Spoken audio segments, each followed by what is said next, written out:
ছাদ বাগানের ড্রাগন আমার এটাই সবচেয়ে বেশি এবং হিউজ পরিমাণ ফল একত্রে পাকছে। এর আগে একটা দুইটা বা চারটা পাঁচটা এরকম পাকছে, আজকে মোটামুটি 10 থেকে 15টা ফল পাকছে। এইগুলো আমরা হারভেস্ট করব আজকে, ঠিক আছে। এখানে এই যে এগুলা দেখা গেছে যদিও একটু কম পাকা, কিন্তু খাওয়ার উপযুক্ত হয়েছে, পরিপক্ক হয়ে গেছে। এগুলো আমরা হারভেস্টিং করার জন্য একদম সিলেক্ট করে রাখছি। এগুলো সবই করে করবো, কিছু যে ফুলও আছে যেটা পরে আসবে, আরও কিছু নতুন আসতেছে মাশাল্লাহ। আসলে ড্রাগন জিনিসটা অন্যরকম একটা মজার জিনিস, ঠিক আছে, মজার একটা ফল।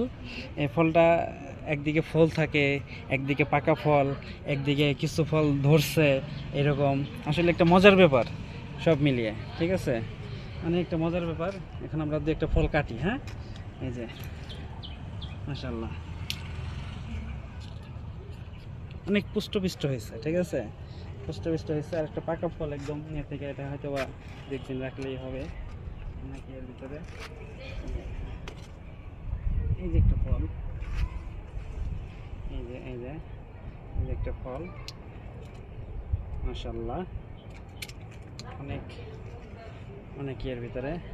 এটা এটা অবশ্য একদম খাওয়ার উপযুক্ত, একদম খাওয়ার উপযুক্ত। এই যে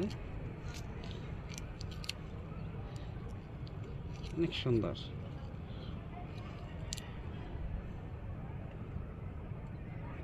আমরা খেতে পারি, একটু একটু একটু খেতে পারি, ঠিক আছে।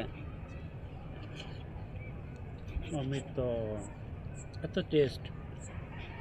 তার চেয়ে মজার ব্যাপার হলো আমার এই বাগানটার ভিতরে কীটনাশক কিছুই নাই, ভিটামিন বা সার, রাসায়নিক সার কোনো কিছু দেয় না, শুধু জৈবিক কিছু, গোবর, ছাগলের মূত্র, ইয়া ইয়া এগুলা বিষটা এগুলা দেওয়া আছে।